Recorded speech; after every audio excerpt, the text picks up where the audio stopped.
예, 안녕하십니까. 오늘 인천대 IH 공동 미래도시 포럼 사회를 맡은 나인수라고 합니다. 반갑습니다. 오늘 저희가 이 인천대와 IH 공동 미래도시 포럼은 시작한 지 벌써 이제 스스로 3년째가 되겠습니다. 21년부터 저희가 진행을 해오고 있는데요. 오늘 주제는 탄소 중립과 미래 건축이 되겠습니다. 그래서 저희가 발제 두 분하고 토론 세 번을 모시고 진행할 예정이고요. 발제 같은 경우는 도시 및 건축물 특성이 원도심 에너지 효율에 미치는 영향이라는 주제로 고려대 건축학과 이건원 교수님 모셨고요. 또 IH 도시숲 실제 모델이라는 주제로 IH의 김은희 부장님 모셨습니다. 토론자분들은 세 분, 인천대 이태영 교수님, IH 건축사업처의 오재권 부장님, 그리고 IH 미래도시연구소의 최재국 부장님 세 분을 모셨고요. 저희가 오늘 순서대로 발제부터 진행하도록 하겠습니다. 첫 번째 발제는 고려대학교 이건원 교수님 모시도록 하겠습니다.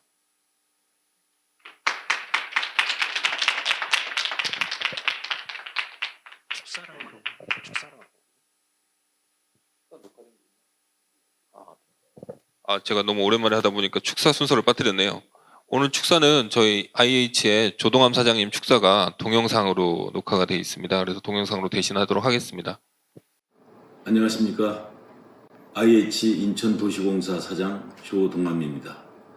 IH와 인천대학교 한국도시설계학회가 공동으로 개최하는 이번 포럼에 참여해 주신 발제자, 토론자들과 지금 인천도시공사 유튜브 ETV 생방송을 시청하고 계신 모든 분들을 환영합니다.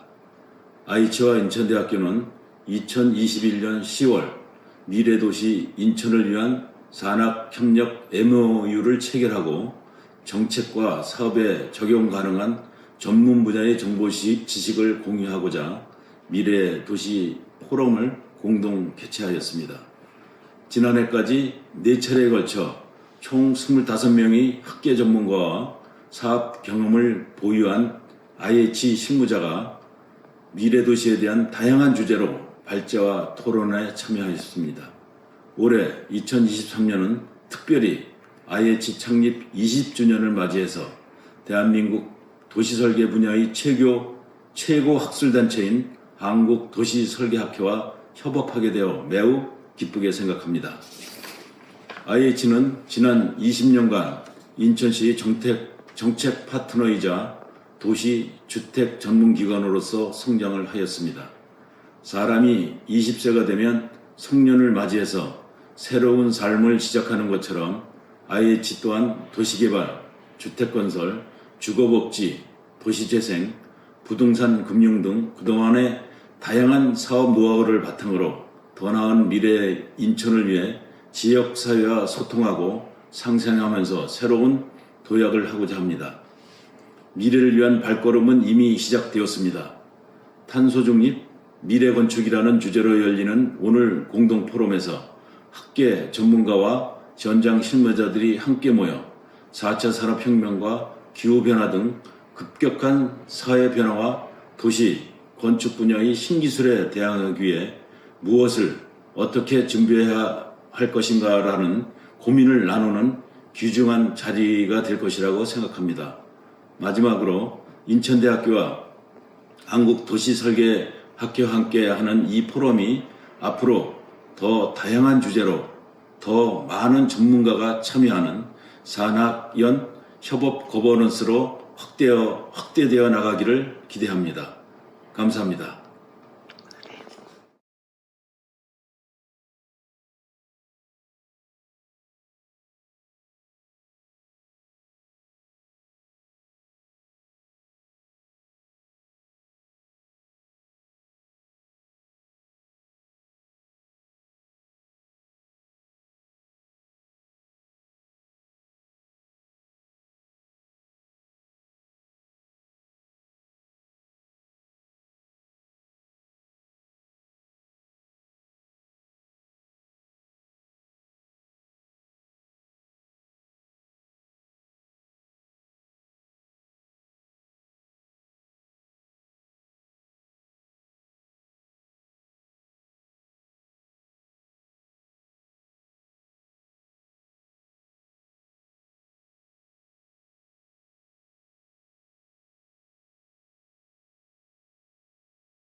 생각할 수 있으나 그런 얘기보다는 조금 더 좀 근원적인 이야기를 좀 드리려고 하고 있습니다. 네. 그래서 여기 보시면 뭔가 되게 복잡해 보입니다만 그냥 간단하게만 생각해 주시면 기본적으로 우리가 삶을 영위하고 있는 그 배경이 되는 뭐 우리 건축물이나 뭐 우리 가로 공간 그리고 뭐 그 기반 시설들 뭐 교통 체계 이런 것들은 다 이제 뭐 건조 환경이라고 부르고요. 이런 건조 환경과 우리가 이제 잘 알고 있는 이제 자연에 대한 것들 뭐 기후, 뭐 토지 피복, 뭐 대기 그리고 이따 아마 발표해 주실 뭐 특히 토지 피복의 어떤 나무나 이런 것들 수목 식재 환경 그리고 뭐 수환경 이런 것들 이게 수목이죠. 네, 이런 것들이 이제 다 아우러져서 또 자연 환경을 이루고요. 이것들이 또 영향을 미치면서 우리의 행동, 심지어 우리의 어떤 기분, 그날의 기분, 우리의 삶 이런 것들에 영향을 미치고 사실 이런 것들이 영향을 미친다는 건 사실 많은 분들이 이미 알고 있었습니다. 뭐 당연히 알고 있었던 상황인데 근데 어떻게 보면 이제 당연한 것들이 당연하지 않은 시대가 돼가고 있는 거죠. 사실 어떻게 보면 가장 최근에 뭐 좀 이것도 좀 시간이 좀 지났습니다만 가장 최근에 우리가 요 관계에 대해서 좀 의문을 갖기 시작한 건 어떻게 보면 한 17년, 16년 한 미세먼지부터 시작을 한 것 같아요. 미세먼지부터 시작을 했고 그리고 그 이후에 이제 뭐 여름철에 이제 엄청난 폭염이 왔을 때 또 다시 한번 절감을 했고 또 가장 최근이죠. 이제 코로나가 또 일어나고 하면서 뭐 여러 가지 뭐 기후 변화라든가 지구의 어떤 환경의 변화 이런 것들이 우리의 삶을 어느 정도까지 침해하고 우리의 어떤 경제 활동이라든가 우리의 진짜 뭐 어떤 인간 관계라든가 이런 것들까지 얼마나 영향을 줄 수 있는지에 대해서 좀 잘 보여준 몇 년의 한 상황이라고 말씀드릴 수 있을 것 같습니다. 그래서 요 세 가지 관계에 대해서 일단 좀 관심을 좀 가져주시기를 좀 부탁드리는 마음에서 이제 시작을 하게 됐고요. 이걸 조금 더 뭐 정리를 하자면 이렇게 좀 정리가 됩니다. 그래서 사실은 이쪽은 저희가 이제 도시를 설계하거나 계획할 때 많이 이제 좀 고민하는 뭐 여러 가지 이제 계획 지표들과 관련된 사항들이고요. 이쪽에 있는 것들은 어떻게 보면 약간 결과물 같은 것들이죠. 뭐 범죄나 안전, 건강, 뭐 보행, 교통, 뭐 이런 것들. 그리고 이제 오늘 좀 주로 이야기가 될 뭐 열섬이나 온실가스 배출, 뭐 대기오염, 뭐 전염병 이런 것들도 다 이런 식으로 어떻게 보면 우리가 설계한 것들의 어떤 결과물로서 찾아오는 거고요. 사실은 많은 연구가 됐던 부분은 특히 이제 저희 도시설계학회 측면에서 봤을 때 도시설계라는 학문 측면에서 봤을 때는 이쪽 연구는 좀 많이 그간 되어 왔습니다. 거의 한 15년, 20년 가까이 되면서 실제로 뭐 도시의 공간 구조가 뭐 외부 공간 활동에 미치는 영향이라든가 뭐 대중교통 체계가 어떤 뭐 보행량이나 어떤 대중교통 또는 자동차 교통량에 미치는 영향 심지어 이게 더 나아가서 우리의 뭐 건강 또는 안전 또는 뭐 경제 활동 이런 거에 미치는 영향들은 사실 많이 연구가 되었는데요. 사실 이쪽 측면에 대한 연구는 사실 그렇게 많이 되지 않았습니다. 물론 연구가 안 됐다라고 말할 수는 없는 게 환경 분야에서는 연구를 하셨죠. 왜냐하면 환경 분야는 이게 이제 그분들의 주요 연구 파트이기 때문입니다. 다만 그분들도 이것들과 이렇게 긴 관계에 대해서는 크게 고민을 많이 하시지는 못하셨죠. 그렇기 때문에 사실은 이제는 조금 더 그 넓은 차원에서 이런 고민들이 이루어져야 될 상황이라고 할 수 있고요. 그러다 보니까 더욱더 환경과 뭐 건조 환경, 특히 뭐 도시나 건축 쪽에 계획하시는 분들과의 약간 경계가 점점 더 흐려지고 점점 더 뒤섞이고 융복합되는 상황이라고 말씀드릴 수 있겠습니다. 네, 뭐 요거는 이제 좀 더 체계적으로 정리한 것이기 때문에 요건 좀 넘어가도록 하고요. 그래서 오늘 좀 주로 말씀드릴 것은 실제로 이제 결과물은 이제 에너지 소비량입니다. 근데 아까 앞에 근원적으로 존재하는 게 이제 미기후라는 거고요. 이 미기후가 이제 또 우리 건축물에는 표면 온도에 영향을 줘서 그 표면 온도가 결국 궁극적으로는 건축물의 어떤 뭐 단열 조건이나 이런 것들을 이제 뚫고 이제 우리의 건물 내부 온도를 올리거나 내려서 우리가 에너지를 소비하거나 덜 소비하거나 하게 만드는 거죠. 그리고 또 다른 측면으로 넘어가면 우리가 외부 공간 활동을 뭐 더 많이 하게 할 수도 있고 더 적게 하게 할 수도 있는 뭐 그런 겁니다. 사실은 뭐 이것만이 뭐 이런 식으로 해서 강력한 영향 관계를 주는 건 아닙니다만 분명히 영향 관계가 있다라는 거고요. 그래서 오늘은 주로 어떤 관계들이 있을 수 있는지 그리고 그 관계 수준은 어느 정도일지 그리고 그게 오늘 이야기를 드릴 원도심에서는 어떤 의미를 갖는지를 좀 말씀을 드리고자 합니다.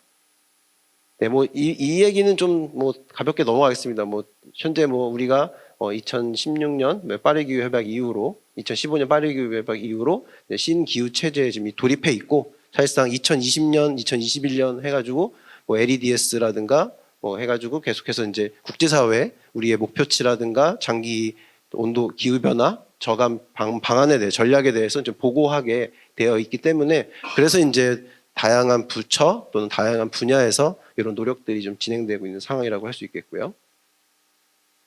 특히 그럼에도 불구하고 우리가 이제 이 도시 건축에서 왜 관심을 더 가져야 하는가? 물론 뭐 건축물도 엄청나게 많은 에너지를 감축해야 될 목표를 할당받았습니다. 실제로 지금 그 건축 쪽 전문으로 하시는 이제 건기연 건설기술연구원 쪽 발표를 듣고 나니 실제로 그 목표치를 달성하려면 사실상 우리나라 전국에 있는 모든 건물을 다 리모델링 또는 새로 지어야 한다고 하더라고요. 그러니까 엄청난 물량인 거죠. 네, 그 비용도 몇백 조에 달할 정도의 엄청난 규모입니다. 뭐 물론 좋게 말하면 뭐 그쪽으로 시장이 많이 활성될 수 있겠다 싶겠지만 사실 조금 더 면밀히 지켜본다면 과연 그게 가능할 것인가라는 의문을 던지지 않을 수가 없고요. 그런 것들을 이제 고려했을 때 주로 우리가 지금 많이 다루고 있는 건 대규모 특수용도 건물들을 많이 다루고 있습니다. 뭐 쉬운 좀 더 이렇게 뭐랄까요? 그 조금의 돈을 투자했을 때 아니면 작은 어떤 노력을 했을 때 큰 효과를 누릴 수 있는 것부터 먼저 손을 대기 시작한 거죠. 그래서 대표적인 경우들이 뭐 우리 다이어트 할 때도 마찬가지입니다만 간단하게 해서 살 많이 뺄 수 있는 것부터 먼저 하는 거랑 똑같은 이치라고 할 수 있을 것 같아요. 그래서 이런 것들에 많이 관심을 갖고 계신데 문제는 아까 말씀드린 원도심에 주로 분포할 소규모 일반 건축물들 과연 이런 것들은 어떻게 할 것인가? 뭐 다 리모델링 하거나 뭐 주거 개선 사업이나 이런 어떤 집수리 사업을 할 수 있는 건 아니기 때문에 이런 것들은 어떻게 할 것인가 하고요. 실제로 이런 것들이 보시면 여기 보시면 아시겠지만 전체 건물 구성의 5층 미만 소규모 일반 건축물들이 한 85% 정도 차지하고 있고 이네들이 쓰는 에너지도 역시 한 50% 넘게 많이 쓰고 있습니다. 그래서 실제로 보시면 알겠지만 얘네들이 차지하는 비중이 상당히 큰데도 워낙 수량이 많고 이걸 손댈 수가 없으니까 사실은 좀 우리가 손을 못 대고 있는 상황이 현재 우리가 처한 좀 어려운 상황이라고 말씀드릴 수 있겠고요. 그렇다면 이런 건물들 에너지를 저감하기 위해서 우리가 어떻게 해야 되는가? 물론 이제 여기 보시면 액티브 시스템부터 패시브 시스템까지 있습니다만 조금 더 근원적인 부분에서 우리가 이 건물들의 에너지 부하를 줄여주는 그러니까 말 그대로 에너지 소비를 안 하게끔 만들어주는 방법은 없을까를 찾아보는 게 어떻게 보면 이쪽 패시브 시스템들이고요. 이쪽을 조금 더 우리가 고민해야 되는 이유가 아까 말씀드린 대로 그런 소규모 일반 건축물들은 우리가 어떻게 손을 대기가 상당히 어렵습니다. 비용도 뭐 한 채 한 채를 놓고 봤을 때 얼마 안 들지도 모르지만 워낙 물량이 많다 보니까 상당히 많은 비용이 투입되고요. 실제로 우리 어떻게 보면 이제 정책의 대상이 되기가 어려운 그런 상황이라고 할 수 있죠. 그렇기 때문에 그것들조차도 우리가 에너지 소비량을 줄이기 위해서는 어떻게 해야 될까에 대한 고민이 필요하고 그랬을 때 결국은 어쩔 수 없이 패시브적인 기법들 특히 이 패시브적인 기법들의 이제 우위에 서 있는 건 이따 말씀드릴 미기후라고 말씀드릴 수 있겠습니다. 그래서 이 미기후는 실제로 에너지나 자원 효율성 측면에서 아주 중요한 잠재 인자입니다. 그래서 생각보다 많은 계획이나 뭐 강론 책들의 거의 앞부분에 이런 미기후의 중요성을 설파하고 있고 실제로 뭐 도시 설계든 건축 설계든 할 때 항상 이 미기후를 분석하도록 많이들 이제 좀 교과서들에서 이야기를 하고 있죠. 하지만 사실은 실제로 뭐 많은 분들 현업을 하고 계시지만 크게 고려하는 경우는 별로 없고 실제로 뭐 아파트 단지 배치나 이런 것들 보면 그냥 다이어그램을 이렇게 그려놓고 바람길 이렇게 해서 그냥 끝나버리는 경우가 상당히 많거든요. 실제로 그게 정말 그 바람이 그렇게 움직이는지 어떻게 작동하는지는 사실 뭐 큰 관심을 갖기 어려웠죠. 네, 뭐 그런 것들 때문에 여기에 대해서 우리가 좀 많이 관심을 못 가졌다라고 말씀드릴 수 있겠고요.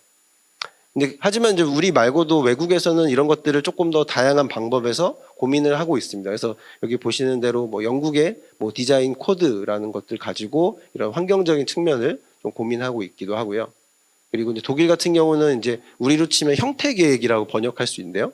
게슈탈트 플랜이라고 해서 여기 뭐 게슈탈퉁스 플랜 이렇게 돼 있는데 이런 것들을 가지고 미리 사전에 이 도시가 완성되었을 때 어떤 미기후 상황이 펼쳐질 것인지를 미리 시뮬레이션을 해보는 그런 것들을 좀 계획을 하고 있습니다. 그리고 뭐 미국의 형태 기반 코드도 물론 모두 다 이렇게 하진 않지만 이런 것들에 관련해서 좀 움직이고 있는 상황이고요. 실제로 이런 것들이 중요한 이유는 우리가 뭐 예를 지구 단위 계획을 한번 떠올리시면 쉬울 겁니다. 사실 지구 단위 계획 도면을 딱 받았을 때 이 지역이 앞으로 어떻게 계획될 건지를 머릿속에 떠올릴 수 있는 분이 일단 거의 없고, 사실 떠올린다고 해도 실제로 그렇게 된다는 보장이 없습니다. 그런 것들은 사실 외국에서도 이미 잘 알고 있는 상황이에요. 어쨌건 도시 설계를 할 때 도시가 개발되는 시점은 짧아야 5년, 길면 뭐 15년, 20년 더 길어질 수도 있는 거니까요. 그럼 과연 여기가 미래에 어떤 형태가 될지 예상이 안 되는 상황에서 우리가 미기후를 예측할 수는 사실 없습니다. 그렇기 때문에 외국에서도 그걸 조금이라도 더 구체적으로 디자인 가이드라인이나 디자인 코드 또는 형태 계획 이런 형태로 미리 주는 거죠.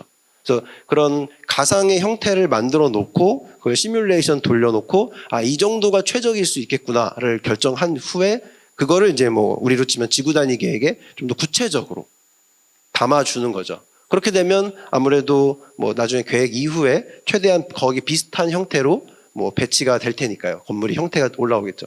물론 이제 건축 분야에서는 조금 부정적일 수는 있을 것 같아요. 너무 본인들이 디자인하실 수 있는 영역을 침범한다라고 할 수 있겠는데, 사실 그렇다고 해서 아주 디테일한 부분들까지 뭐 우리가 잡아야 될 필요는 없습니다.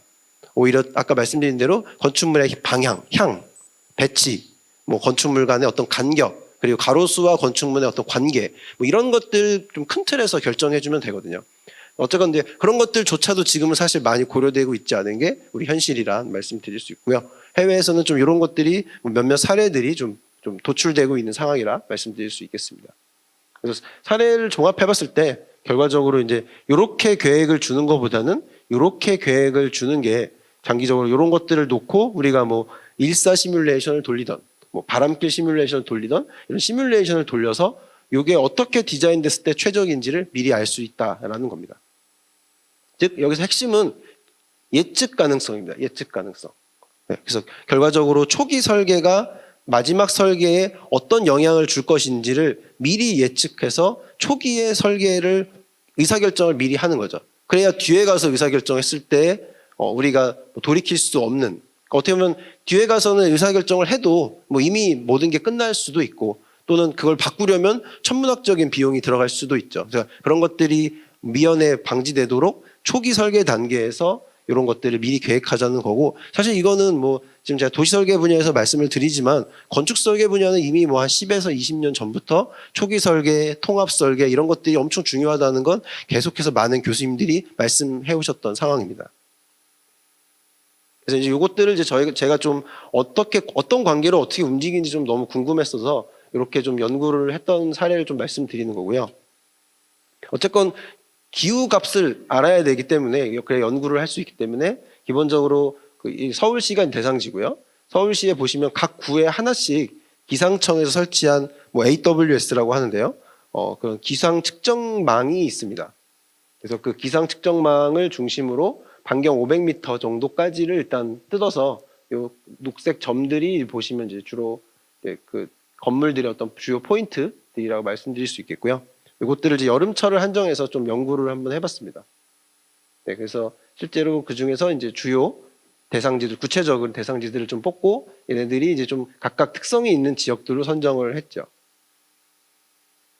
그래서 이제 그 지역들에 대해서 각 건물들을 이렇게 데이터베이스를 만들었습니다. 사실은 아주 이런 데이터베이스가 뭐 건축물 대장이나 뭐 다양한 곳에 이렇게 좀 제공이 되면 너무 좋겠지만 실제로는 뭐 거의 제공되지 않기 때문에 어쩔 수 없이 이제 저도 좀 여러 가지 좀 이렇게 애로사항을 가지고 좀 작업을 했고요. 뭐 실제로 뭐 연구원들이 직접 가서 측정하기도 하고 뭐 어려운 경우는 이제 뭐 위성 사진이나 또는 뭐 항공 사진 이런 것들을 가지고 이제 좀 측정을 최대한 좀 해본 상황이고, 여기에 이제 들어간 요소들 뭐 이제 건물 깊이 폭부터 인동 간격 그리고 뭐 지붕의 형태, 그리고 뭐 여기 보시면 가로수의 어떤 간격과 뭐 필로티, 그리고 가로수의 음영, 뭐 이런 것들 전체적으로 어떻게 보면 이제 우리 도시 설계에서 많이 다루는 요소들을 한번 최대한 측정을 좀 해봤습니다. 그렇게 하기 위해서 이제 여러 가지 DB 구축 절차를 거쳤고요. 요거는 이제 위성 영상에서 이렇게 열환경, 그러니까 표면 온도죠. 표면 온도를 뽑아내는 과정이고요. 요거는 이제 위성 영상에서 얼마나 그 식생이 활력이 있는가를 뽑아낼 수 있거든요. 네, 그래서 그거를 뽑아내는 그런 과정이라고 할 수 있겠습니다. 그리고 이제 실제로 기상청 측정기 가지고는 다 커버할 수 없어서 저희가 이렇게 측정기를 또 가지고 그 특정 지역들을 찾아다니면서 그 온도값을 계속 측정을 했고요. 그렇게 해서 이제 이렇게 GIS에 이렇게 아까 500m 반경에다가 이렇게 좀 주요 온도 측정한 포인트들을 이렇게 찍어서 표시를 좀 했습니다. 그리고 이제 그것에 추가적으로 이제 보시면 아시겠지만 뭐 이렇게 드론이나 이런 것들을 활용해서 열화상 촬영을 추가적으로 했고요. 그리고 이제 여기 보시면 라이다라고 이제 3D 스캐너라고 보시면 되겠습니다. 그래서 아까 말씀드린 대로 그 건물들의 크기나 이런 것들을 실제로 측정하기 되게 어렵습니다. 그렇기 때문에 그런 것들을 조금 더 측정을 도와주기 위해서 3D 스캐너 장비도 좀 활용을 했고, 다만 이게 아까 말씀드린 대로 그 지금 23군데 지역 중에 6군데 대부분 다 좀 약간 구도심에 가까운 지역들인데, 그 지역들은 대부분 또 전신주나 이런 게 너무 많아서 드론을 날리기가 상당히 어렵습니다. 그래서 사실은 뭐 최대한 노력은 했습니다만 뭐 어느 정도 한계도 있다라고 말씀드릴 수 있겠고요. 네, 그래서 이제 현장 측정 결과 좀 말씀을 드리면, 요거 이제 금천구 독산초등학교 근처입니다. 여기 아마 독산초등학교 여기 있을 거고요. 요 근처인데 여기 보시면 아시겠지만 여기서부터 여기까지 500m고, 그러니까 이렇게 했을 때 최대 1km가 안 되는 거죠. 네, 그 정도 거리 안에서 보시면 어느 구역은 바람이 상대적인 겁니다. 어디는 이제 0에 가깝고 어느 구역은 한 2.5m/s에 가까울 정도, 이런 데죠. 네, 될 정도로 실제로 한 2에서 3m/s 정도의 바람 속도 차이가 난다. 뭐 이런 거는 이 정도면 거의 여기 이런 데 갔을 때는 바람을 거의 느낄 수 없고요. 이런 데 가면은 그래도 뭐 상쾌한 정도는 아니지만 그래도 여름철에 바람을 좀 맞을 수 있다 정도 느낌은 좀 날 수 있는 그 정도입니다. 그래서 사실 여기서부터 여기까지 거리가 뭐 300~400m가 안 되는 것인데도 불구하고 보시면 아시겠지만 건축물에게 어떻게 차폐되어 있는가, 그리고 도로의 형태나 방향이 어떻게 열려 있는가에 따라서 사실 바람 속도 차이가 상당히 많이 나는 걸 아실 수 있고요. 또 하나는 좀 극단적인 사례입니다만, 네, 이게 이쪽이 이제 여의도입니다. 이쪽이 여의도고, 여의도에 이제 색강이 있고 이쪽에 한강이 있는 거죠. 그리고 이제 이쪽은 이제 영등포 쪽이고, 여기 이제 잘 아시는 분은 아시겠지만 이 여의도에서 이쪽으로 당산역 쪽으로 이렇게 넘어 들어오는 이쪽 도로를 타고 오시면 이게 차선이 엄청 넓습니다. 거의 왕복 한 10차선 좀 넘거든요. 그 정도로 엄청 큰 도로고 교통량도 많아요. 그래서 여기 보시면 이 지역은 보시면 아시겠지만 온도가 이제 빨갛게 나오고, 이 지역은 이제 한강이나 색강 영향으로 상대적으로 좀 푸르게 나오는 걸 보실 수 있습니다. 그래서 이쪽 가장 낮은 온도 쪽은 이제 0이라고 했을 때 여기 기준으로, 이쪽은 보시면 아시겠지만 한 2.3도 정도 될 정도. 그래서 아까도 말씀드린 대로 여기서부터 여기까지 거리가 한 400m 정도 될 텐데, 400~500m 될 텐데 온도 차이는 한 2에서 3도 정도 차이가 나는 거고요. 이거는 이제 절대 온도가 이렇다는 거고, 우리가 체감하는 온도는 더 차이가 많이 날 수 있습니다. 그래서 결국 우리 체감 온도는 여기에서 말씀드린 온도와 바람 그리고 습도, 이 세 개 가지고 환산하는데, 그래서 우리 뭐 오늘 뭐 여름에 뭐랄까요 그 체감 온도는 몇 40도가 넘을 걸로 예상됩니다. 이런 얘기들을 들으셨을 거예요. 그런 것들은 실제로 온도가 40도가 넘는다는 건 아니고 우리가 체감하는 온도가 그 정도 된다는 거고요. 그래서 아까 그 바람 속도와 만약에 이 온도가 더해진다면 최소 사람이 느끼는 체감 온도는 5에서 6도 이상 차이가 날 수 있습니다. 그러니까 여기서 제가 강조드리고 싶은 거는 실제로 거리가 몇백 미터 되지 않음에도 불구하고 우리가 체감할 수 있는 온도 차이는 상당히 크게 날 수 있다라는 거죠. 그리고 거기에 많은 것들이 기여하는 게 건축물의 형태나 뭐 도로의 방향, 크기, 그리고 이런 식의 어떤 자연적인 요소들, 하천이나 수목들이 갖고 있는 어떤 효과, 이런 것들이 이제 상당히 중요하게 영향을 미친다는 걸 말씀드릴 수 있을 것 같습니다. 그래서 이거는 이제 또 다른 측면인데, 똑같이 이제 한 학교예요. 한 학교인데 운동장이 여기 이제 흙밭이고 여기 이제 인조잔디로 되어 있거든요. 저희 이제 드론으로 이제 표면 온도를 찍은 건데, 여기 보시면 나무 밑에 가장 낮은 온도는 30도 정도 되고요. 표면 온도니까 이제 가장 높은 데는 64도까지 올라갑니다. 뭐 우리 뉴스에서 보시면 가끔 되게 더울 때 자동차에 이렇게 계란 터뜨려가지고 계란 익는지 보시는 것처럼 실제로 이 정도로 표면 온도는 30도도 넘게 차이가 날 수 있습니다. 그리고 여기 보면 흙밭이 차라리 인조잔디보다 더 온도가 낮죠. 네, 실제로 인조잔디가 더 뜨겁습니다. 천연잔디는 다르고요. 네, 그래서 그런 것도 좀 참고로 보시면 좋겠습니다. 그래서 요거는 이제 독산초등학교 주변을 이제 저희가 3D 영상으로 만든 열영상 카메라고요. 여기 보시면 이런 부분들은 대부분 이제 나무가 있는 부분들입니다. 나무가 있는 지역들은 보시면 아시겠지만 이렇게죠. 검게 나와서 온도가 이제 상당히 낮게 좀 나오고 있고, 이런 것들은 이제 평지붕인데 보시면 이제 하얗게, 그러니까 온도가 더 높아지면 이렇게 하얗게 표출이 됩니다. 이런 지역들도 이제 표출이 될 수 있죠. 그래서 이런 것들은 그 지붕의 형태, 지붕의 표면 재료, 뭐 그리고 어떤 방향 각도, 뭐 이런 것들, 그리고 이제 이런 식재의 영향, 이런 것들과 조화돼서 온도 차이가 상당히, 뭐 아까 표면 온도 보시면 뭐 적게는 10도에서 많게는 막 20도까지도 표면 온도 차이가 많이 날 수 있습니다. 그리고 이제 이런 표면 온도와 그리고 주변의 미기후, 이런 것들이 궁극적으로는 건축물 에너지 소비량에도 영향을 미칠 거다라고 생각을 했고요. 그래서 그 관계를 이제 좀 보고 싶었습니다.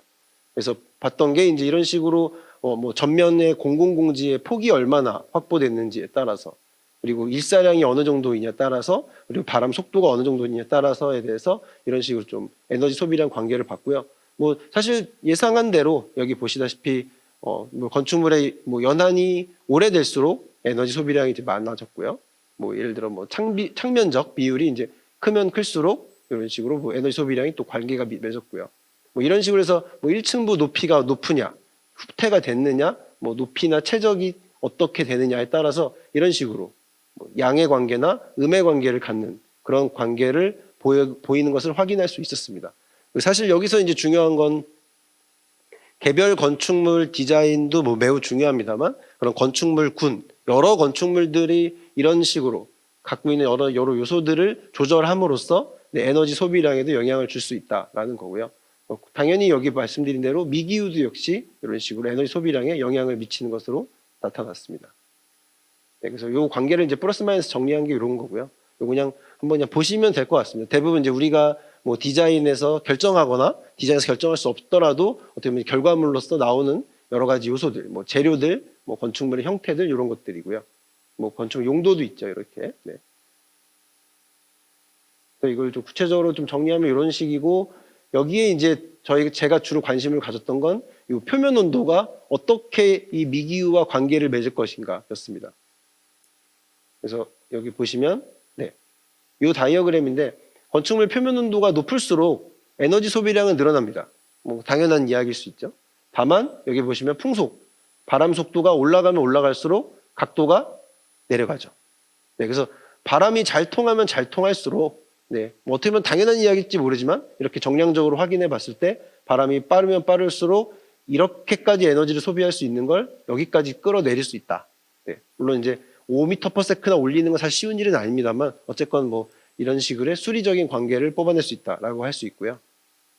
그런 것들은 역시 마찬가지로 우리 주변의 온도와 습도도 마찬가지입니다. 그래서 실제로 건축물 표면도가 올라갈수록 에너지 소비량은 증가되는 게 맞습니다만, 실제로 주변의 온도가 높을 때, 32도가 여기죠. 높을 때보다 28도로 낮을 때 이게 각도도 내려오고 절대치도 내려오는 걸 보실 수 있고요. 습도도 마찬가지입니다. 습도가 높을 때보다는 습도가 낮을 때 뭐 아무래도 온도나 바람 속도보다는 좀 크게 차이를 주지 못하지만, 어쨌건 역시 습도도 이런 식의 에너지 소비량을 꺾어낼 수 있다라는 거죠. 그래서 즉 여기서 중요한 거는 건축물이 이제 뜨겁게 달궈지는 그런 표면 온도도 되게 중요합니다만, 미기후를 관리함으로써 그것이 이제 에너지 소비량에 미치는 영향을 우리가 어느 정도 뭐 완전 꺾어서 뭐 예를 들어 이렇게 올라가는 관계를 부러뜨려서 뭐 떨어뜨릴 수는 없지만 적어도 그게 완화될 수 있게 낮출 수는 있다. 그렇기 때문에 우리가 디자인하는 것들이 어떤 의미를 갖는지에 대해서 좀 말씀을 드리고 싶어서 이걸 좀 준비를 했고요. 그래서 이런 관계입니다, 결국에. 그래서 도시건축 형태는 에너지 소비량에 영향을 줍니다만, 그리고 표면 온도에 영향을 줍니다만, 풍속이나 온도나 습도들에 의해서 이 관계가 조절될 수 있다. 상호작용을 한다. 이런 말씀을 드릴 수 있겠고요. 그래서 이제 아까 말씀드렸던 그래프가 이제 이렇게 정리가 될 수 있는 거죠. 그래서 이 사이에 이제 표면 온도가 끼어들게 되는 거고요. 그래서 요거를 이제 뭐 구조방정식이라고 해서 관계를 이제 분석하는 걸 했을 때 이런 식의 어떤 우리가 상상했던 관계가 만들어질 수 있다라는 거고요. 그래서 뭐 식재부터 뭐 도시, 공공공간, 그리고 건축물의 인면과 건축물의 형태 요소, 이런 것들이 이런 식의 관계를, 미기후에 영향을 얘네들이 주고, 미기후가 에너지 소비량에 영향을 주고, 그리고 이것들은 이런 식으로 이 점선으로 어느 정도 상관관계를 갖는 그런 관계를 갖는다라고 좀 말씀드릴 수 있겠습니다. 그래서 이것들을 이제 좀 실제로 영등포 지구단위 계획 쪽에다 이제 적용을 해서 뭐 그냥 비포 애프터 안을 한번 만들어 봤고요. 그래서 사실은 뭐 비포 애프터를 만드는 것 자체가 쉽지는 않습니다. 지구단위 계획이랑 우리의 지구단위 계획 자체가 사실 미래를 상상하기에는 좀 어렵기 때문에 그래서 다만 그냥 그 당시 이제 설계 사무소에서 만들었던 그런 가상의 어떤 뭐 애프터 그림이 있어서 그거를 좀 저희가 가지고 와서 그거랑 놓고 용적률을 비교해서 그래서 이게 원안이고요. 그리고 이제 대안 원, 투를 해가지고 좀 더 도로를 좀 더 정리를 하고 건축물 크기 그리고 필로티 뭐 이런 것들을 좀 넣었을 때 그래서 차이를 좀 보았습니다. 그래서 상부의 온도가 어떻게 변하는지 하부의 온도가 어떻게 되는지 봤고요. 네, 그래서 이렇게 대안 원, 투라 이렇게 봤고 이렇게 해서 이런 식으로 네, 대안 원, 투의 관계가 보여지고요. 이 대안 원과 투는 뭐가 다르냐면 다 똑같은데 대안 투는 사실은 뭐랄까 현실적이지 않은 아닌데 대안 원을 그냥 높이를 2배씩 올렸습니다. 그러니까 용적률이 어떻게 보면 2배가 된 거죠. 그래서 그랬을 때 또 어떻게 변화되나 좀 본 거고요. 그렇게 했을 때 이제 이게 이제 CFD라고 해서 바람길이 어떻게 그 바람과 함께 열이 어떻게 움직이는지를 보는 시뮬레이션이고요. 그 결과에 따라 보시면 원래 아는 중간중간 이런 식으로 새빨간 지역들이 이제 많이 등장하는 걸 보실 수 있고 대안은 상대적으로 이거보다는 바람이 잘 통하기 때문에 새빨간 지역이 없진 않지만 붉은 지역들이 좀 이렇게 좀 나타나는 걸 보실 수 있고 높이를 사실 올렸을 때 저희가 기대했던 건 그림자가 많이 치니까 상대적으로 더 덜 뜨거워지지 않을까 싶었는데 생각보다 통풍 성능이 떨어지면서 의외로 뜨거운 공기들이 이렇게 정체되는 게 좀 관찰됐습니다. 그래서 이런 것들도 좀 관찰이 됐었고요. 그래서 이제 원안과 대안들의 실제 평균 온도나 이런 것들을 비교했고 결국 에너지 소비량이 이제 우리 관심사니까 이런 것들을 볼 수 있었습니다. 그래서 사실은 한 8% 정도 대안 1이 원안에 비해서 에너지 성능이 좋아진 걸 볼 수 있었고요. 사실 이거는 기존의 여러 연구들에서 나왔던 결과물로 주변 온도 1도씨가 낮아졌을 때 대체로 에너지 효율이 8% 정도 좋아진다고 알려져 있습니다. 네. 그래서 그거랑 약간 비슷한 결과가 나와서 다행이다 생각하고 이제 결론을 내렸었던 연구라고 할 수 있겠습니다.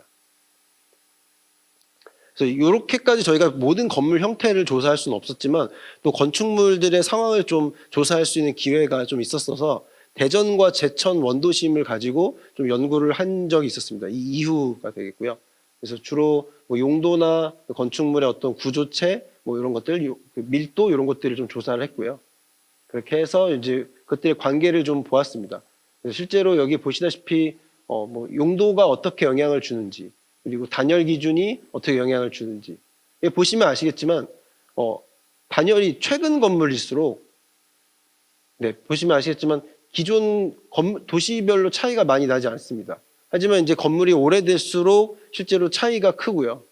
네. 그렇기 때문에 우리가 원도심일수록 이런 단열 조건을 관리를 할 필요가 있는데 실제로 우리가 단열 조건을 관리할 수는 없습니다. 아까도 말씀드렸다시피 갑자기 건물의 벽을 뭐 두드려 부수지 않는 이상 그렇기 때문에 이 단열 조건이랑 결국 관련이 있는 건 미기후이기 때문에 미기후 관리가 필요하다 이런 말씀 드릴 수 있겠고요. 그 외에 이제 건축물의 밀도나 다양성 이런 것들도 실제로 도시 간에 어느 정도 차이가 있다라는 걸 좀 말씀드릴 수 있겠습니다. 그래서 이것들은 네, 이런 식으로 해가지고 저희가 뭐 건축물의 에너지 소비량 패턴을 이제 대전시를 놓고 봤었고요. 이건 이제 대전역 주변입니다. 상황을 좀 봤었고요. 그래서 뭐 단열 조건들도 이렇게 좀 GIS 매핑을 해서 분석을 좀 했었습니다.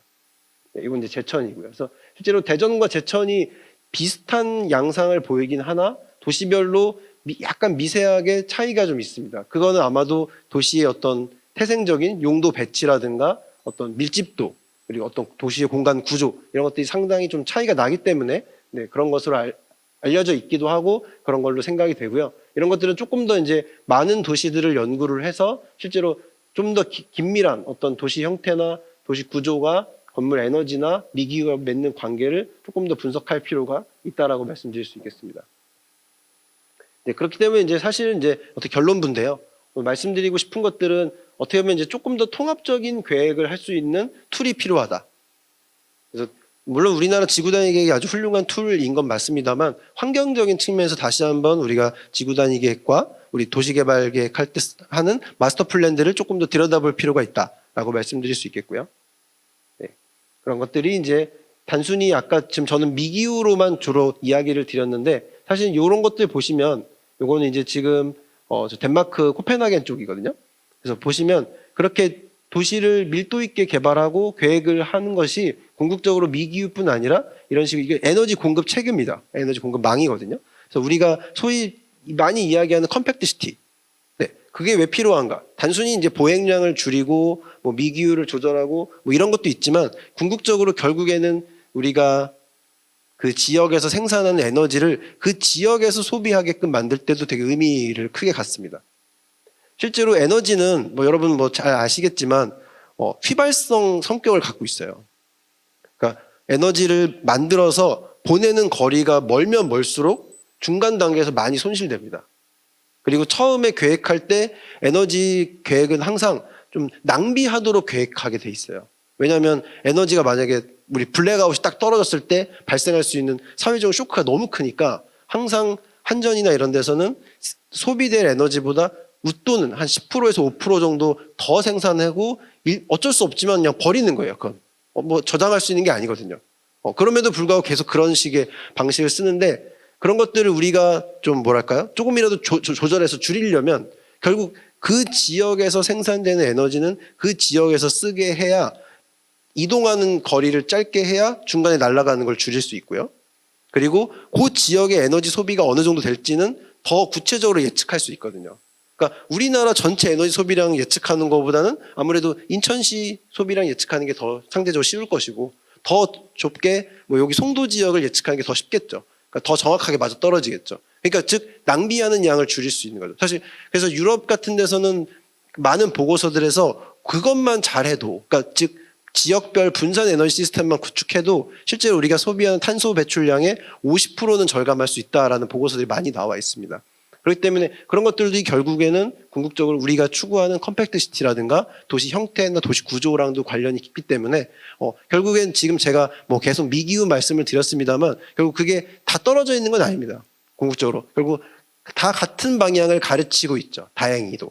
그렇기 때문에 우리가 도시의 형태나 구조, 밀집도 이런 것들에 계속 관심을 가져야 되는 이유는 미기후뿐 아니라 이런 에너지 소비 시스템, 에너지 생산하고 분배하는 시스템과도 관련이 깊다라는 말씀을 드릴 수 있고요. 그래서 이런 식의 에너지 부하 예측을 미리미리 해서 그 문제가 되는 지역들을 좀 우리가 사전에 좀 커버할 수 있다라는 말씀 드릴 수 있고요. 이런 것들이 이제 다 가능하고자 한다면 궁극적으로 뭐 CPS라든가 뭐 디지털 트윈이라고 하는 소위 이제 우리가 스마트 시티에서 많이 이야기한 요소들, 즉 좀 더 구체적인 정보 체계가 구축되고 그게 계획가나 관리자한테 정보가 제공돼서 합리적인 의사결정이 이루어지는 것. 그리고 최근 뭐 뜨고 있는 AI 같은 걸 활용해서 최적 대안 같은 걸 만들어내는 것들이 결국에는 다 따로 노는 게 아니라 우리가 가려는 지속 가능한 도시, 뭐 저탄소 도시, 탄소 중립 도시를 만드는 데 있어서 다 필요한 것들이라고 말씀드릴 수 있겠습니다.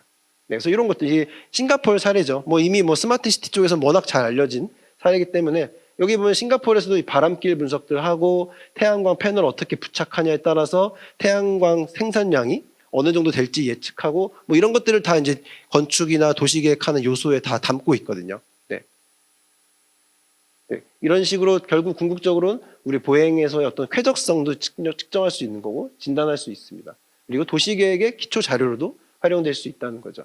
그렇기 때문에 사실 유럽에서는 스마트 시티 따로 뭐 우리 탄소 중립 또는 기후 변화 대응 도시 따로 이렇게 한 게 아니라 네 그냥 기후 중립 앤 스마트 시티 이게 이제 유럽에서 추구하는 비전입니다. 그래서 요 얘기를 여기저기 이제 많이 말씀드리는 이유가 네 사실 전혀 다른 사업이 아님에도 전혀 다른 사업부에서 하고 있고 전혀 다른 사업처럼 인식이 되는 게 좀 너무 안타까워서 이런 말씀을 좀 드리고요. 궁극적으로 제가 오늘 말씀드리고자 하는 건 미기후의 중요성에서 시작해서 도시의 여러 요소들은 다 연결되어 있다. 그리고 그것들이 궁극적으로 우리가 가려는 방향은 실제로 우리가 요즘 화두가 되는 여러 도시 계획과 관련된 어떤 패러다임들이 다 붙어 있다라는 말씀을 좀 드릴 수 있을 것 같습니다. 그래서 여기까지 해서 제 발표 마치도록 하겠습니다. 감사합니다.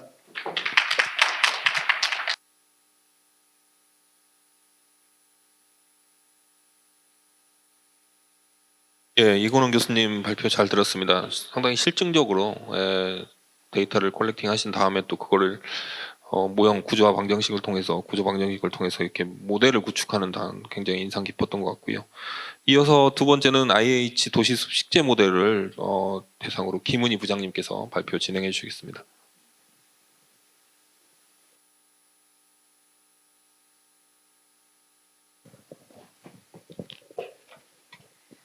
안녕하십니까. 인천도시공사 김은입니다. 저는 IH 도시숲 식재 모델 개발에 대해서 설명드리도록 하겠습니다. IH 도시숲 식재 모델 개발입니다.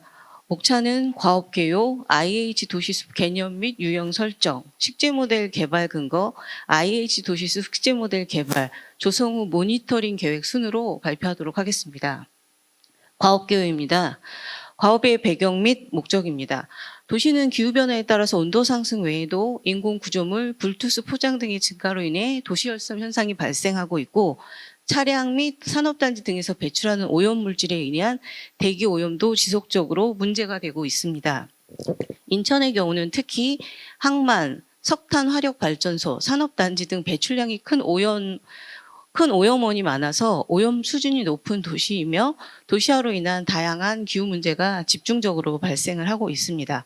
이에 IH에서는 국토교통부 그린 뉴딜 사업, 산림청 미세먼지 대응숲 조성 사업, 인천시 바람숲길 조성 사업 및 가로수 기본계획과 연계해서 IH에서 추진하는 개발사업지구 공원 녹지 가로수에 적용해서 도시 열섬 및 미세먼지를 개선할 수 있는 IH 도시숲 식재 모델을 개발하고자 합니다. 과업 범위입니다. 시간적 범위는 2021년 11월부터 2022년 12월까지 14개월 동안 진행을 하였고 공간적 범위는 인천시 전체를 대상으로 했습니다. 내용적 범위는 녹지 유형별 식재 모델을 개발을 해서 식재 모델의 적용 효과를 분석하고 인천도시공사에서 사업 현장에 직접 적용 가능한 매뉴얼을 제작하고자 하였습니다. 연구 수행 체계입니다. 문헌 자료 및 수지 분석을 통해서 도시 기온 및 미세먼지 저감 식재 기법을 도출해서 녹지를 유형화하고 녹지 유형별 식재 모델을 구상을 해서 식재 모델을 개발했습니다. 검단지구 1단계 식재에 대해서 모니터링을 실시하고 시뮬레이션 분석을 통해서 식재 모델에 적용할 경우에 효과성에 대해서 검토를 하였습니다. 그리고 매뉴얼을 제작하는 순으로 진행했습니다. 도시숲 개념 및 유형 설정입니다. 도시숲 개념 설정입니다. 이미 도시숲법에 의해서 도시숲이라는 용어가 정의가 되어 있는데요. 산림청에서 제시하는 도시숲은 도시에서 국민의 복원, 휴양 증진, 정서 함양과 체험 활동 등을 위하여 조성 관리하는 산림 및 수목이라고 주로 어메니티 중심의 정성적 가치로 정의가 되어 있습니다. 이에 저희 공사에서는 IH 도시숲이라는 새로운 도시숲 개념을 설정하였는데요. 택지개발 지역 및 산업단지 내 쾌적한 도시환경 제공이라는 목표를 가지고 도시열섬 저감, 미세먼지 저감, 경관 창출을 위해서 조성하는 공원, 녹지, 가로수로 새롭게 개념을 정의하였습니다. 도시숲 유형별 기능 설정입니다. 도시열섬 저감 기능 도시숲입니다. 열섬원에서 발생하는 복사열을 차단하고 그다음에 이제 내부에서 찬 공기를 생성해서 내부 이용 지역으로 찬 공기를 유입시키는 구조를 목표 기능으로 수립하였습니다. 미세먼지 저감 기능 도시숲입니다.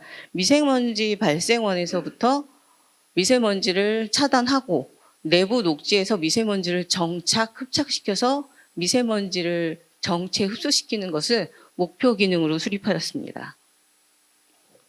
도시숲 세부 유형별 도입 범위입니다. 도시숲의 유형을 크게 도시 열섬 저감 도시숲, 미세먼지 저감 도시숲, 복합 기능 도시숲으로 구분을 하고 목표 기능을 도시열섬 차단, 찬공기 생성, 찬공기 흐름, 미세먼지 차단, 미세먼지 저감, 복사열 및 미세먼지 차단으로 목표 기능을 수립하였습니다. 도시숲 식재 모델 개발 근거입니다. 먼저 관련 문헌 분석입니다. 도시열섬 저가 효과에 대한 문헌을 분석하였습니다. 인공적으로 조성한 녹지에 비해서 자연 상태의 산림이 당연히 온도 저감 효과가 큰 것으로 나타났고, 성상별로는 침엽수림이 화렵수림보다 온도 저감 효과가 큰 것으로 조사되었습니다. 단 외래종과 자생종의 수종 차이는 없는 것으로 나타났습니다. 층위 구조에 따라서는 단층 구조보다는 다층 구조일 때 온도 저감 효과가 더 크고, 녹피율을 85% 이상 확보했을 경우, 녹지 용적 개수를 3.5 세제곱미터 이상 증가했을 경우에 온도 저감 효과가 큰 것으로 나타났습니다. 미세먼지 저감 효과에 대한 문헌 분석입니다. 식조 구조를 분석해 보면 교목 열수를 다열로 많이 식재할수록 관목 층위 구조가 다층일수록 미세먼지 저감 효과가 크고, 성상별로 분석을 해보면 상록수를 식재했을 때보다 낙엽수를 식재했을 경우 최대 2.6배 이상 대기 오염 물질을 저감하는 것으로 나타났습니다. 단 우리나라의 경우는 고농도 미세먼지 발생이 주로 겨울철과 봄철에 집중되기 때문에 낙엽수가 저감 효과가 크더라도 상록수를 활용하는 방안을 검토해야 될 것으로 판단됩니다.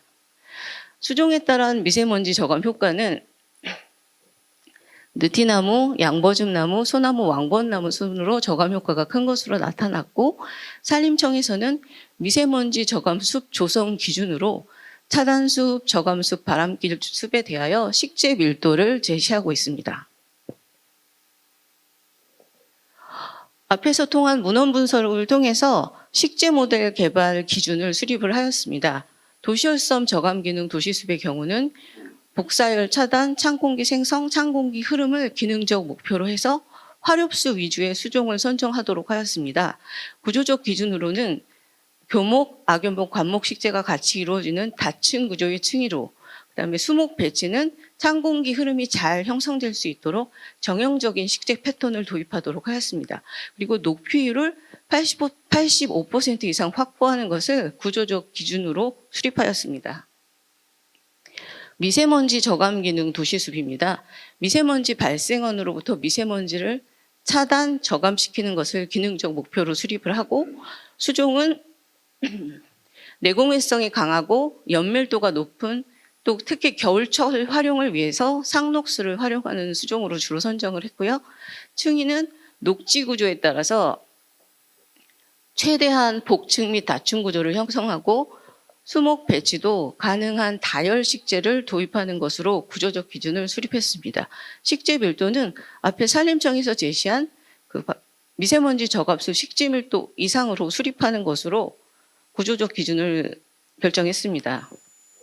복합형 녹지숲입니다. 복합형 녹지숲은 도시숲은 가로수 및 가로 녹지대에 주로 적용이 될 예정인데요. 미세먼지 및 복사열 차단을 기능적 목표로, 수종은 내공해성, 내건성이 강하면서 연밀도가 강한 화렵수 위주로 선정을 했고요. 보도폭이 3m 미만일 때는 교목, 관목의 가로녹지 구조로, 보도폭이 3m보다 클 경우에는 교목을 2열 이상 식재하는 것을 권장하고, 교목, 아교목, 관목으로 층위를 구성하는 것으로 구조적 기준을 수립했습니다.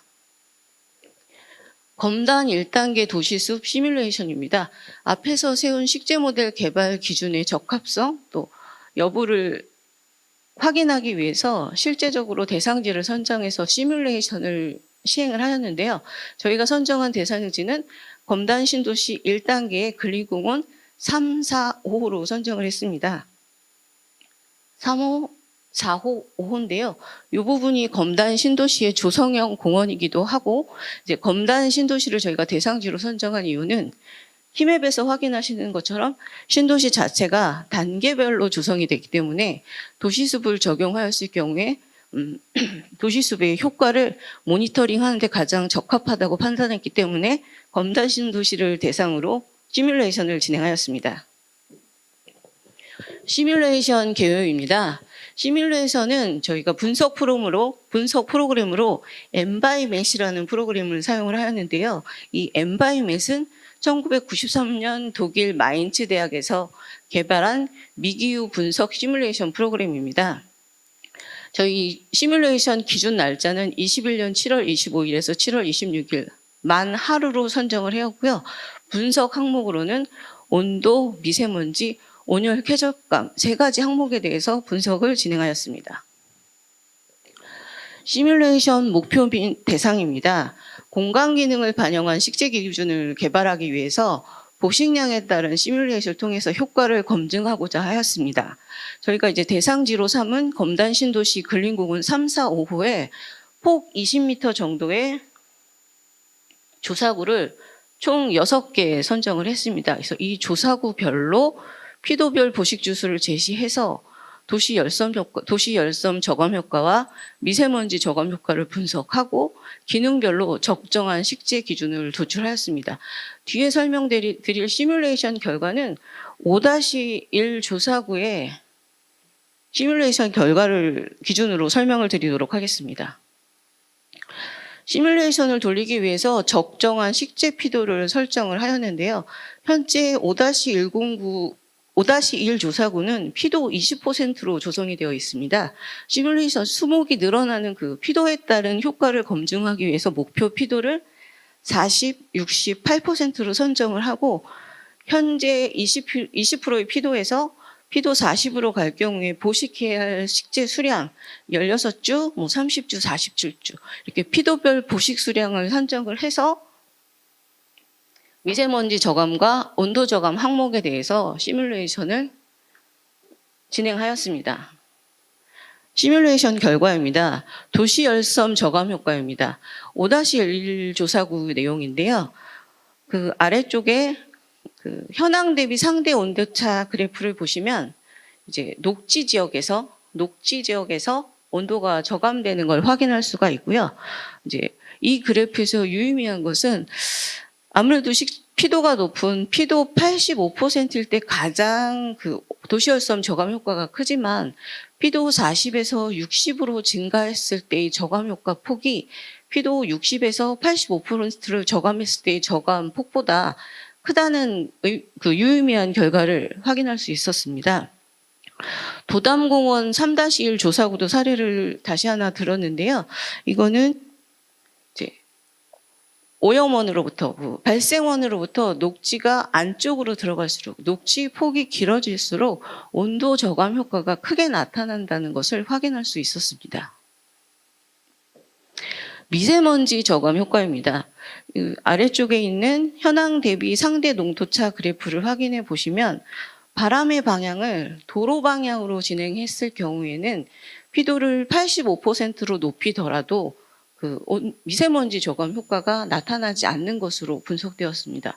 바람의 방향을 도로 방향이 아닌 공원 쪽으로 변경해서 시뮬레이션을 돌린 결과 이제 녹지 부분에서 미세먼지 저감 효과가 크게 발생을 하는 것을 확인할 수 있었고 피도 85%일 때 가장 큰 저감 효과를 보였지만 앞에서 발견했던 그 그래프와 마찬가지로 40에서 60% 증가했을 때의 저감 효과 폭이 60에서 85%로 저감했을 때의 보다 효과가 큰 것으로 확인되었습니다. 시뮬레이션 결과 종합입니다. 아무래도 이제 미세먼지 저감과 도시열섬 저감 효과는 피도 85%에서 가장 큰 효과를 보였지만 이제 비용 대비 효과를 고려해 본다면 피도 40에서 60%의 그 저감 효과가 큰 것으로 확인됐기 때문에 저희가 적용할 때는 60%의 피도를 적용하는 것이 비용 대비 효과가 높을 것으로 분석하였습니다. 유형별 적용 피도 및 식재 구도입니다. 저희가 앞서서 말한 도시숲의 3가지 유형의 목표 기능별로 적용 피도와 식재 구도를 수립하였습니다. 도시열섬 저감 도시숲은 복사열 차단, 찬공기 생성, 찬공기 흐름을 목표 기능으로 수립해서 복사열 차단일 경우엔 교목 85%, 악교목 및 관목을 30%로 적용 피도, 목표 피도를 설정하였고 식재 구조는 복사열 차단을 위해서 순차적인 다중 구도를 수립하였습니다. 찬공기 형성숲의 경우는 교목 60, 악교목 및 관목을 30% 적용 피도를 적용해서 찬공기 형성을 위한 복층형 다층 구조의 식재 구도를 수립하고 정형 식재를 도입하고자 합니다. 찬 공기 흐름숲은 교목만의 피도를 선정을 하였는데요. 찬 공기 흐름을 위해서 교목 중심의 단층 구조로 정형 식재를 도입하도록 하겠습니다. 미세먼지 저감 도시숲은 미세먼지 차단숲일 때는 교목 60과 악교목 및 관목 30%일 때 저희가 또 복사열 차단을 위한 순차적 다층 구조를 도입을 했고요. 미세먼지 저감숲은 교목 40%, 악교목 및 관목 30%, 그리고 미세먼지의 정체 유도를 통한 교호식재 기능을 도입하였습니다. 복합형 도시숲은 보도폭에 따라서 보도폭이 3에서 5m일 경우, 보도폭이 5m일 경우로 구분을 해서 보도폭이 3에서 5m일 경우에는 교목 1열의 관목 중심으로, 보도폭이 5m 이상일 때는 교목 2, 3열의 3에서 5주의 사이 심기, 관목 다층 구조를 도입하고자 합니다. 도시숲 적용 모델의 조경 수목 규격입니다. 저희가 크게 성장형 모델과 초기 효과 모델로 구분을 했는데요. 성장형 모델은 저희가 조성하고 난 이후 10년 후를 목표로 반영하는 식재 규격입니다. 일반적인 조경 공사 조경 설계에서 반영하는 모델이 바로 이 초기 성장형 모델이고요. 조성 초기부터 도시숲의 기능을 발휘할 수 있어야 하는 경우에는 이제 충분히 성장한 조경 수목 규격을 적용해서 이제 초기 효과를 노리는 모델로 초기 효과 모델, 완성형 모델을 도입을 했는데요. 이 완성형 모델은 이용자들에게 노출 빈도가 높은 위치에 있어서 이제 경관적인 완성도를 서비스할 필요가 있는 경우에 특별히 조성하도록 하겠습니다. 적용해야 될 모델의 조경 수목 규격을 산출했습니다. 성장형 모델 조경 규격 도출입니다. 일반적으로 사용하는 조경 규격이기 때문에 저희 IH 공사에서 그간 추진했던 인천 검단, 도화, 9월 보금자리, 영종 하늘도시 등에서 사용됐던 조경 공사 도면을 모두 수집해서 총 172종, 128주의 규격을 분석해서 적용을 했고요. 이 주요 식재종에 대한 샘플 수목을 선정하고 적용 규목을 도출해서 아래와 같이 표로 정리하였습니다. 교목의 경우 낙엽수는 3.5에서 4m의 수고, 상록 침엽수는 3.5에서 5.5m, 악교목일 경우에 낙엽수, 화렵수의 규격을 정리를 해서 도표화하였습니다. 초기효과 모델, 완성형 모델 적용 규격입니다. 완성형 모델은 조성 후 10년 이후의 성장 규격을 저희가 반영을 해야 되는 상황이기 때문에 성장형 규격 모델 산출된 것을 바탕으로 주요 조경 수목의 크기 예측 모델이라는 게 있습니다. 그래서 10년 후 자라게 될 크기를 예측하여 적용 규격을 도출하였습니다. 앞에서 교목 낙엽수의 경우에 3.5에서 4.5짜리 수고의 느티나무를 심었을 경우에 10년 후 6에서 6.5m의 수고로 자란다는 이 수목 예측 성장 모델이 있는데요. 모든 수종에 대한 수목 생장 예측 모델이 있는 게 아니기 때문에 대표적으로 낙엽 교목일 경우엔 느티나무 생장 예측 모델, 악교목일 때는 백목련 생장 모델, 상록 교목일 때는 스트로보 잣나무의 생장 예측 모델을 적용해서 아래와 같이 규격을 도표화하였습니다. 도시숲 식재 모델 개발입니다. 여기부터 본론이라고 보시면 되는데요. 저희가 총 3개의 유형의 12개의 식재 모델을 개발을 했습니다. 먼저 도시열섬 저감숲에 저희가 목표 기능으로 설정한 도시열섬 차단, 찬공기 생성, 찬공기 흐름, 미세먼지 저감 도시숲의 목표 기능으로 선정한 미세먼지 차단, 미세먼지 저감 5개의 목표 기능에 앞에서 본 성장형, 완성형 규격을 적용해서 총 10개의 식재 모델을 개발을 했고요. 복합 기능인 가로수 띠노치는 보도폭에 따라서 5m 이하, 5m 이상 2개의 식재 모델을 개발해서 총 12개의 식재 모델을 개발을 했고요. 이렇게 개발된 식재 모델에 적용한 식재 수량이 적정한지 적정성 검토를 했고 이 식재 모델 개발로 녹지를 조성했을 경우에 CO2 저감 효과에 대해서 검토를 하였습니다. 도시열섬 저감수 식재 모델 첫 번째 기능인 녹지 열섬 차단 기능 도시숲 성장형 모델, 완성형 모델입니다. 앞에서 설명드린 대로 성장형 모델로 식재를 하고 10년이라는 시간이 지나면 완성형 모델로 조성이 되게 되는 겁니다. 저희가 앞에 기억하실지 모르겠지만 25페이지에 유형별 적용 피도, 목표 피도를 설정을 했습니다. 그래서 교목일 경우에 85%, 아교목 및 관목일 때 30%의 적용 피도를 설정하고 그 규격 적정성을 통해서 완성형 모델 규격을 도표화하였습니다. 그래서 적용 규격과 적용 피도를 고정값으로 정리를 하고 나면 저희가 원하는 식재 면적에 심어야 할 식재 수량을 산출을 할 수 있습니다. 그래서 이렇게 완성형 모델을 완성하고 난 이후에 성장형 모델을 개발하기 위해서 앞에서 정리한 목표 피도, 초기 피도를 산출을 할 건데요. 식재 수량은 저희가 특별히 보식을 하지 않은 한 완성형 모델에서 만들어진 식재 수량을 그대로 가져오고 적용 규격은 저희가 도면을 통해서 산정한 그 적용 규격을 적용하면 초기 피도를 상대값으로 산출을 해낼 수가 있습니다. 85%의 피도를 10년 전 규격으로 환산을 하면 그때 초기 저희가 조성해야 될 식재 피도가 26.2%로 나오게 되는 것입니다. 이런 순으로 식재 모델 12개를 개발을 했고요.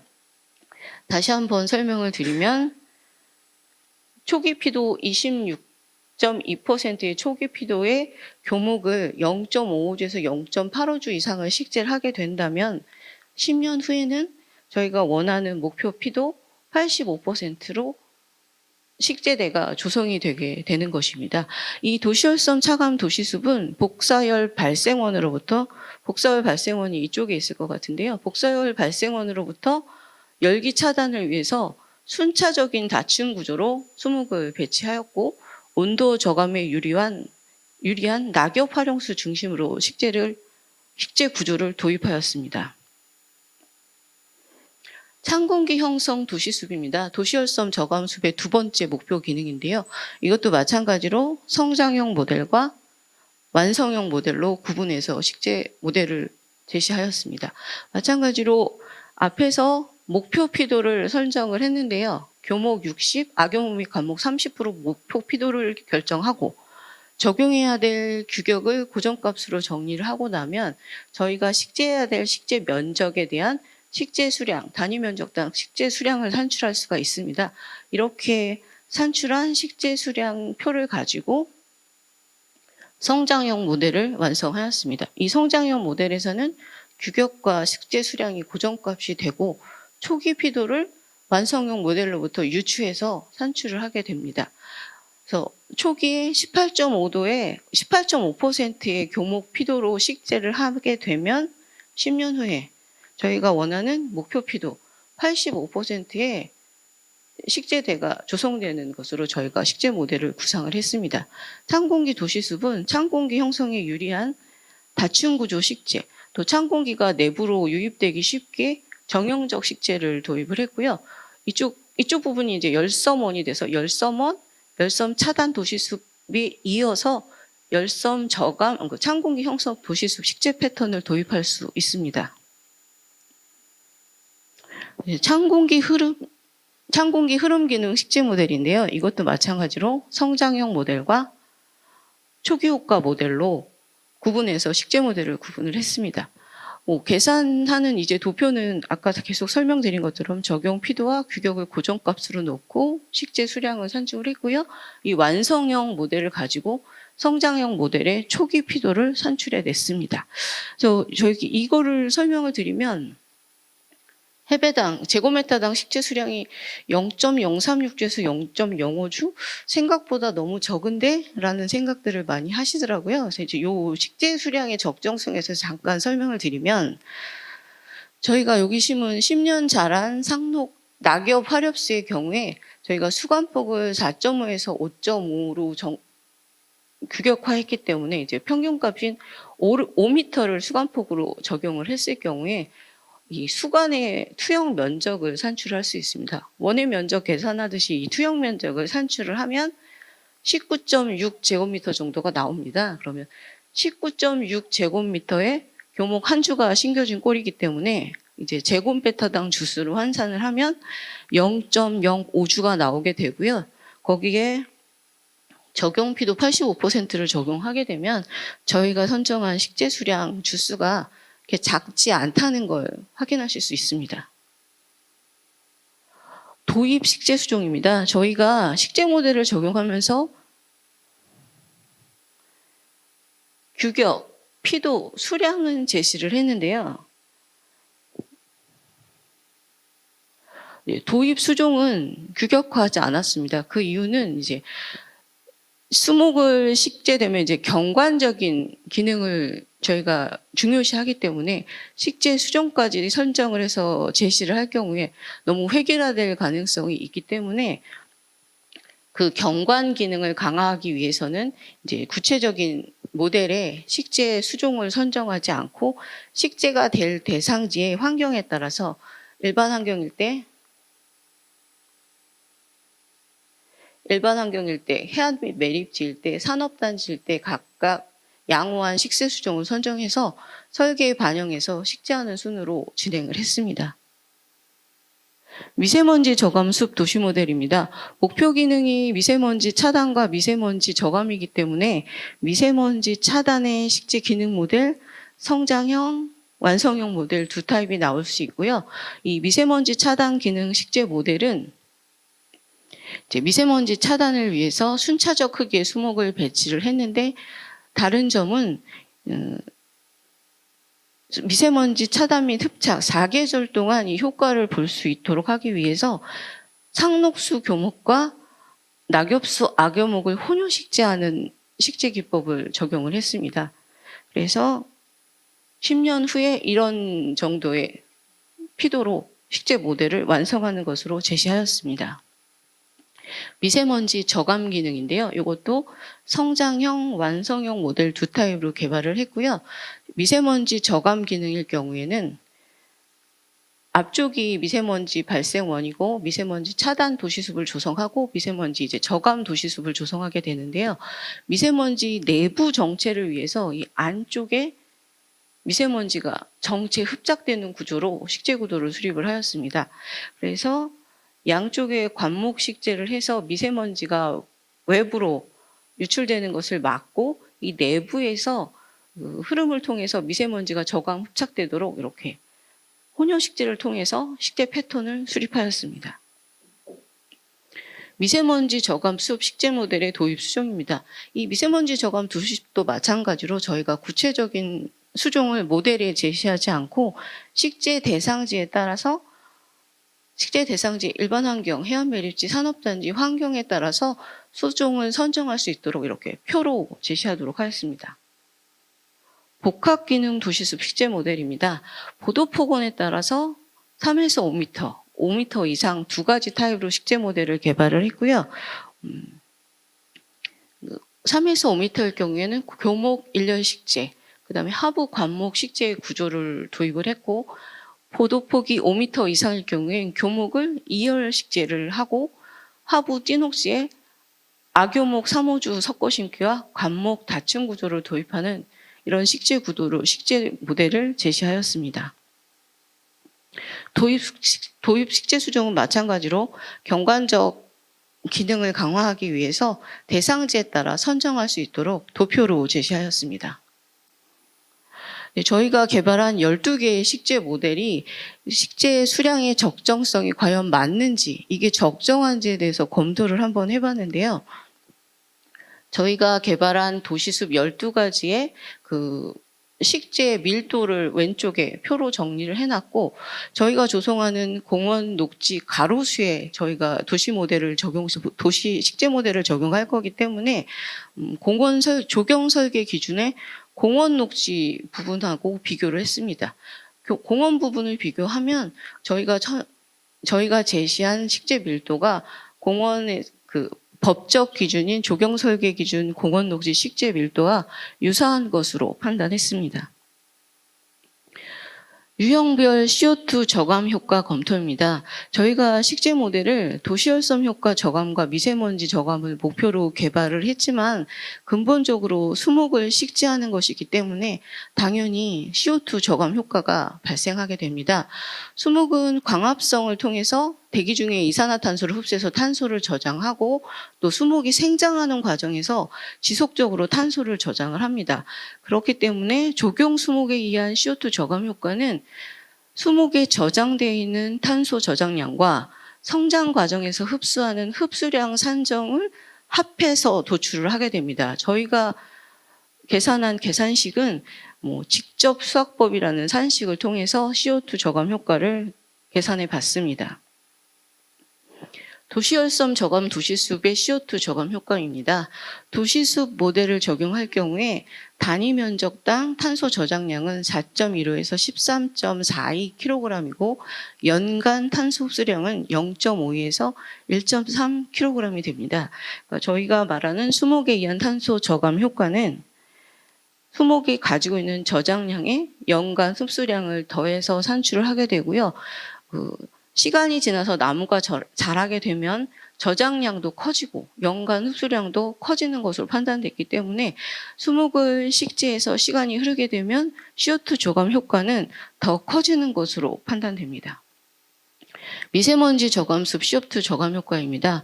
도시숲 모델을 적용할 경우에 단위 면적당 1.76에서 11.21kg이 감소되고 연간 탄소 흡수량은 0.6에서 0.85kg으로 계산되었습니다. 조성 후 모니터링 계획입니다. 모니터링 목적인데요. 저희 IH 도시숲은 문헌 분석 같은 연구 결과와 현장 조사, 시뮬레이션을 통한 예측 결과를 바탕으로 도출한 식재 모델입니다. 그렇기 때문에 현장 적용과 검증을 통해서 실증을 통해서 검증하는 절차가 반드시 필요하다고 생각을 하고요. 모니터링 목적으로는 식재 수목의 생육 상태 및 성장량을 분석해서 정말 도시열섬 및 미세먼지 저감 효과가 있는지 검증을 하고 CO2 저감 효과를 도출해서 저희 도시공사에서 조성하는 공원 녹지 CO2 저감 효과를 도출하는 데 기초 자료로 활용해 보고자 합니다. 모니터링 항목 및 방법입니다. 저희가 이제 고정 조사구를 선정을 해서 정기적으로, 주기적으로 모니터링을 시행을 해보려고 합니다. 특히 저희가 초기 모델을 적용했기 때문에 향후 10년간 수목이 자라게 되는 그 성장에 대한 그 실측이 반드시 필요하고요. 정말 저희가 예측 모델을 돌렸을 때 나온 성장량과 실제로 자라는 성장량이 일치하는지 이런 여부에 따라서 도시열섬 및 미세먼지 저감량도 달라질 수 있고 CO2 저감량도 달라질 수 있기 때문에 저희가 이제 10년 정도 꾸준하게 모니터링을 30회 정도 시행을 해볼 계획에 있습니다. 그래서 이렇게 모니터링을 장기적으로 진행해서 모니터링 결과를 종합해서는 저희가 조성한 IH 도시숲의 조성 효과를 검증하고 향후 도시숲 관리 및 개선 계획까지 수립해보고자 합니다. 이상입니다.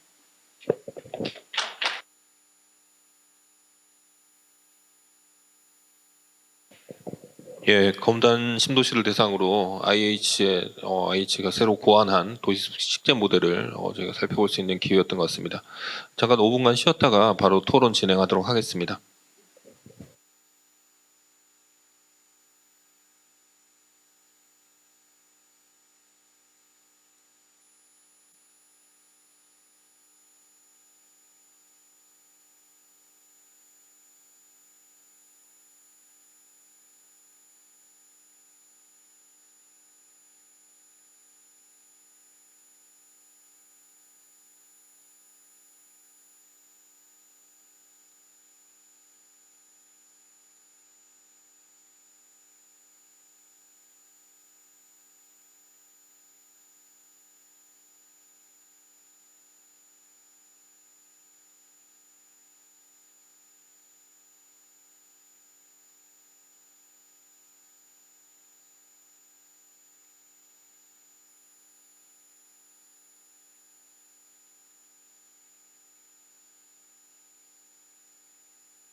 예.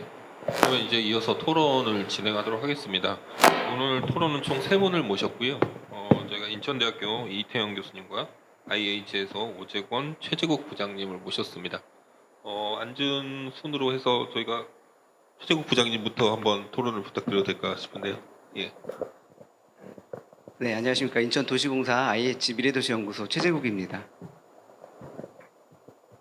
예, 우선 이렇게 귀한 자리 토론자로 초대해 주신 인천대학교하고 인천도시설계학회 관계자분들께 감사의 말씀을 전합니다. 또한 이제 발제를 해주신 고려대 이건원 교수님, 또 IH 인천도시공사 김은희 부장님께도 너무 좋은 연구 내용 공유해 주셔서 감사의 말씀 드립니다. 예, 먼저 두 발제 내용에 대해서 간략하게 해당 분야의 비전문가인 저 입장에서의 소감을 나누고 또 종합적인 소감으로 마무리를 하도록 하겠습니다. 예, 우선 이건원 교수님께서 발표해 주신 도시 및 건축물 특성이 원도심 에너지 효율에 미치는 영향에 대해서는 한마디로 제가 들으면서 들었던 소감을 말씀드려보면은 정말 이제 근사한 코스 요리를 맛있게 먹은 듯한 그런 기분이 들었습니다. 예.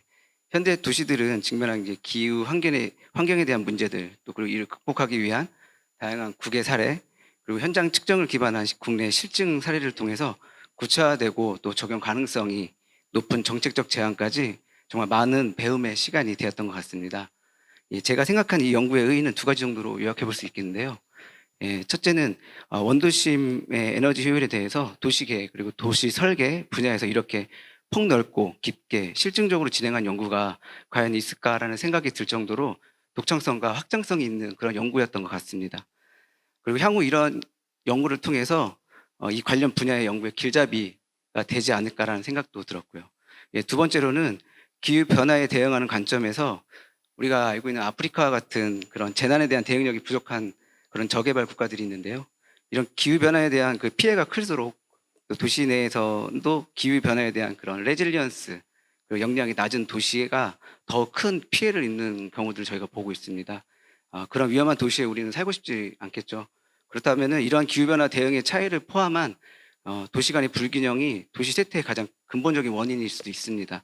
그래서 이러한 원도심에서 미기후 환경 변화를 통해서 에너지 효율을 높일 수 있는 지역 단위에서의 도시계획적 솔루션을 이렇게 제공할 수만 있다면은 본 연구가 도시 쇠퇴에 대응하는 의미는 상당히 크다고 볼 수 있겠습니다.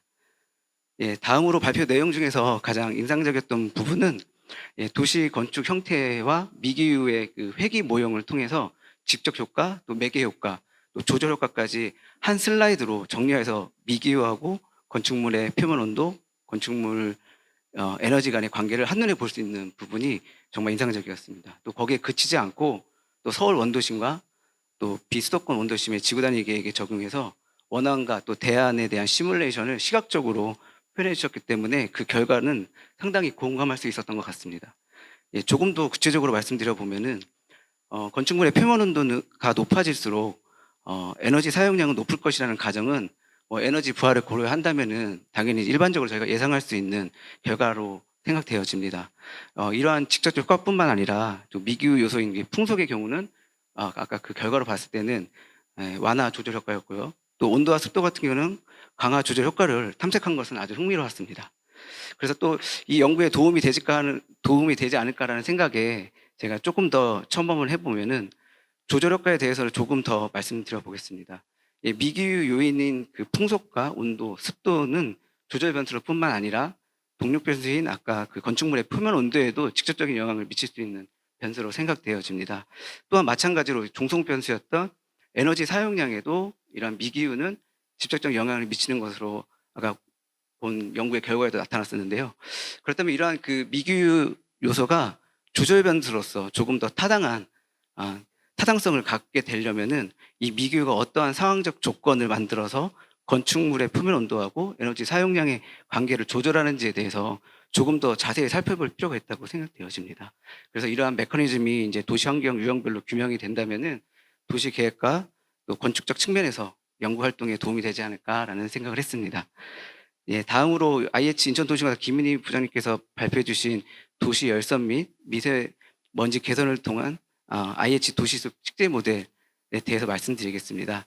이번 연구도 아까 말씀드린 음식에 좀 빗대서 말씀드려보면은 그 아실지 모르겠는데 시크릿 코인이라고 있습니다. 예, 저희 집에 거의 모든 국물 요리에 들어가는 동전 크기만한 양념인데요. 예.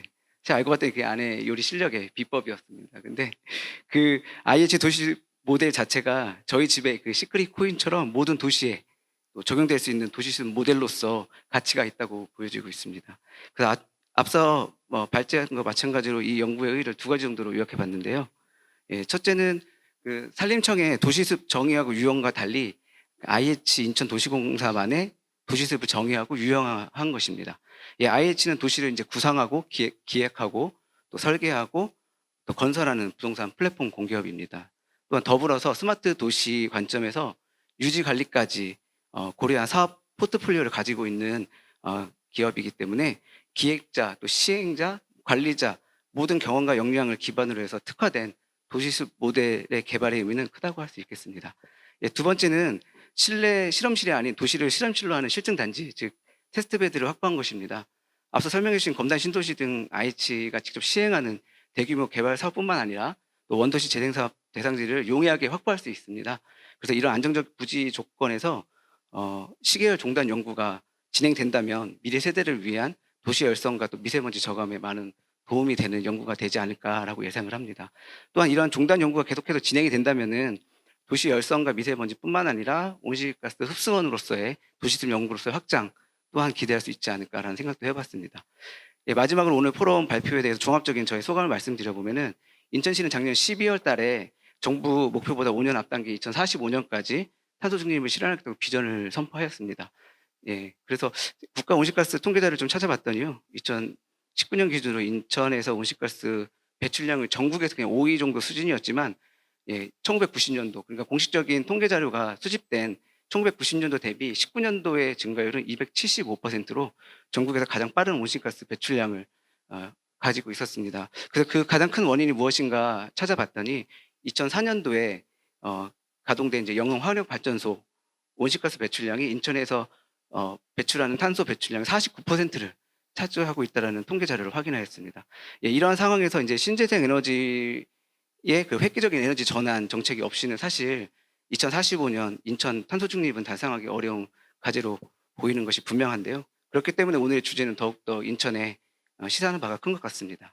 예, 건축물에서 에너지 사용량과 또 도시습으로 인해서 도시의 에너지의 사용량을 두 가지를 통해서 에너지량을 줄일 수만 있다면 도시 열섬에 대해서 좀 더 실천적인 대응 방안까지 우리가 해낼 수 있지 않을까라는 그러한 미래에 대한 희망을 갖고요. 그래서 이 두 연구가 함께 만약에 통합적으로 진행이 된다면라는 생각을 해봤습니다. 그래서 제안일 수도 있지만 우리가 이 두 가지 연구를 봤을 때 차이를 봤을 때 한 연구는 원도심에서 또 한 연구는 신도시에서 또 한 연구는 온실가스 배출원에 대한 부분, 또 한 연구는 온실가스 흡수원에 대한 부분, 또 한 연구는 건축물에 대한 부분, 또 한 연구는 도시공원에 대한 부분.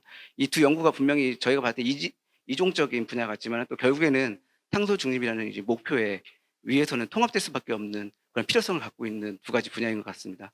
그렇기 때문에 향후 연구는 인천의 원도심 또는 또 지구 지정 단계에 있는 저희 인천 도시공사 IH에서 사업 예정이 9월 2 공공주택 지구 등 통해서 이 도시 건축과 도시 숲 연구가 통합되어서 각각의 결과를 비교해 보거나 또는 또 통합된 결과와 또 각각의 그 결과들이 어떻게 변화가 있는지 이러한 연구를 해보지 않을까 생각을 해봤습니다.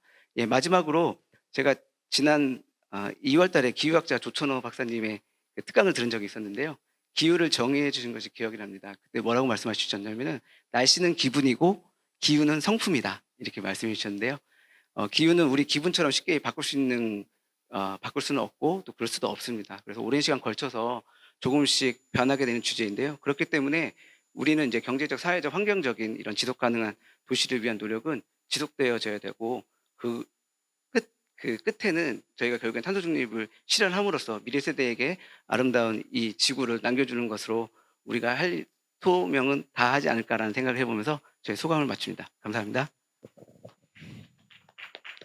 네, 제가 뭐 순서대로 앉으신 순서대로 그냥 그 토론을 부탁드렸는데 사실은 뭐 거의 발제 수준으로 얘기를 자세하게 해주셔가지고 그 다음 토론하실 분들이 상당히 좀 당황스러우실 수 있을 것 같은데 어쨌든 발제 1과 2에서 그 느끼신 소감 부분하고 특히 발표의 의의나 결론 부분 이런 부분들을 굉장히 상세하게 지적을 해주신 것 같습니다.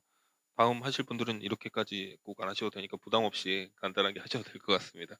두 번째 토론자로 인천대학교 도시건축학부의 이태영 교수님 말씀 듣도록 하겠습니다.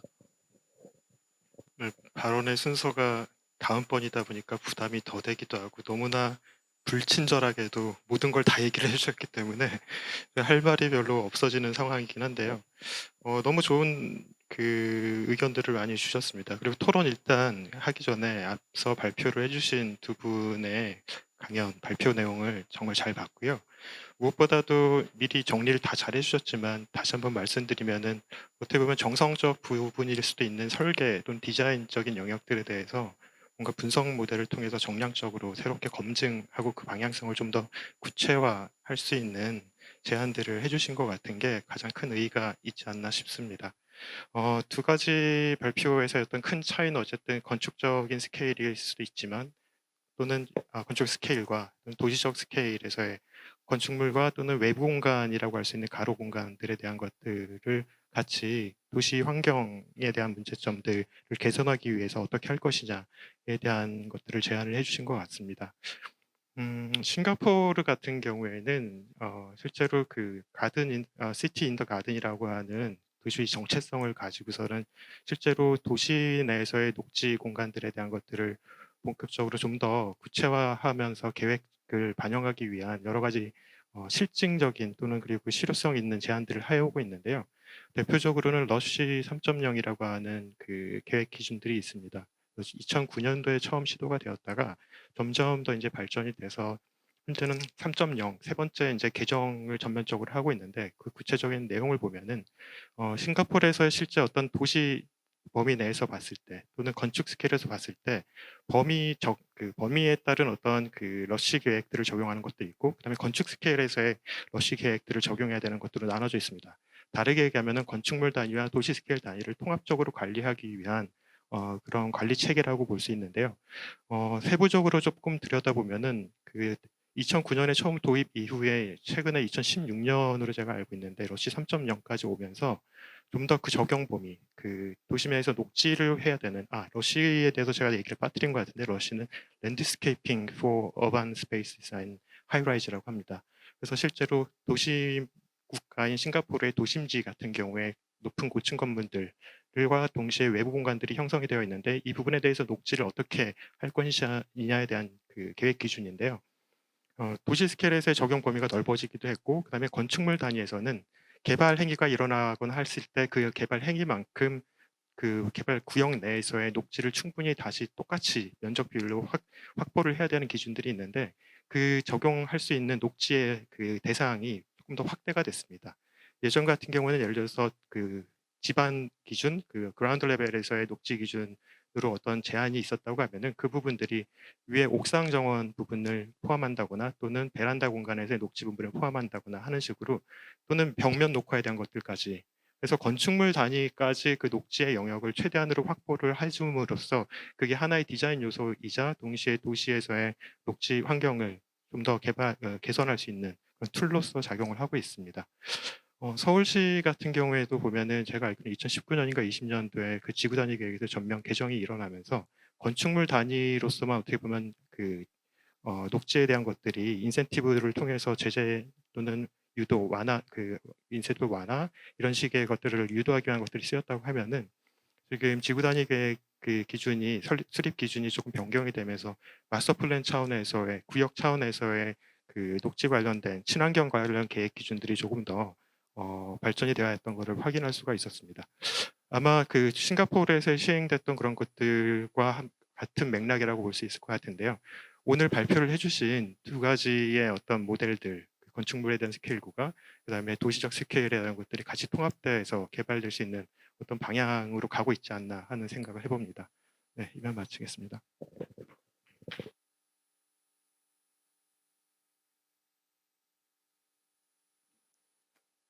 네네, 이태영 교수님 말씀 감사합니다.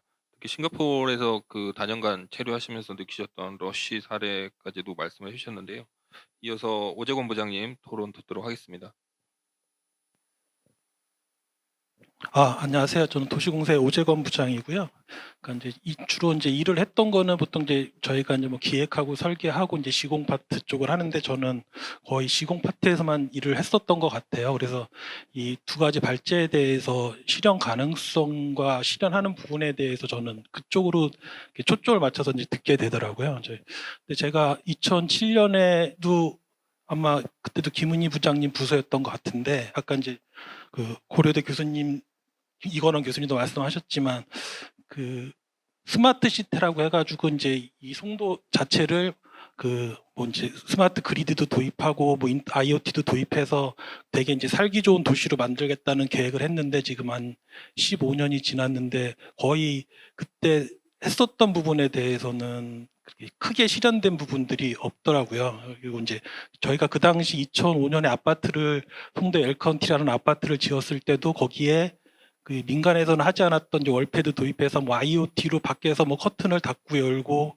그리고 아마 지금도 그 당시는 청소기를 안 쓰고 그냥 벽에다가 호스만 꽂으면 청소기를 쓸 수 있는 그런 시설들도 설계를 해서 다 반영을 했는데 실질적으로 그 부분이 지금 쓰고 있는지는 모르겠어요. 그래서 제가 이제 실질적으로 지금 것도 그렇고 이제 공감대란 부분에 대한 것이 가장 좀 생각이 들었고요. 이번에도 또 들으면서 그때도 이제 내가 송도에서 5, 6년만 있으면 되게 이렇게 멋진 도시라는 그런 거를 체감할 수 있겠다고 느꼈었는데 이번에도 딱 들으면서 그런 생각이 들었어요. 교수님이 말씀하신 그런 걸 반영하는 건축 요소를 반영해서 되게 에너지 절감 효과도 있는 건축물에서 살고 그리고 또 밖에 딱 나왔더니 되게 울창한 숲이 있어서 거기 가서 그냥 쉬면서 힐링도 하고 하는 그런 이렇게 멋진 도시가 또 눈앞에 있구나 하는데 이게 과연 또 실질적으로 언제 이루어질 건가에 대해서는 좀 시점에 대해서는 좀 의구심이 들었고요. 그리고 이게 원도심이라는 부분이랑 신도심이라는 부분이랑 좀 구분해서 생각을 해야 될 것 같은데 지금 말씀하신 계획들이 이제 신도심 같은 경우는 거의 백지라고 본다면 내가 계획한 거를 다 실현할 수 있는데 결국 이제 원도심 부분에 있어서는 결국 있는 사람들을 어떻게 해야 되는 부분이 그 정리하고서 새로운 지금의 설계라든지 이런 걸 도입해야 되는 부분이 좀 실현하는 데 있어서는 되게 어려움이 있다는 생각이 들었어요. 막상 저라도 내 주변에 이런 그 멋진 에너지 절감형 건축이 있고 이런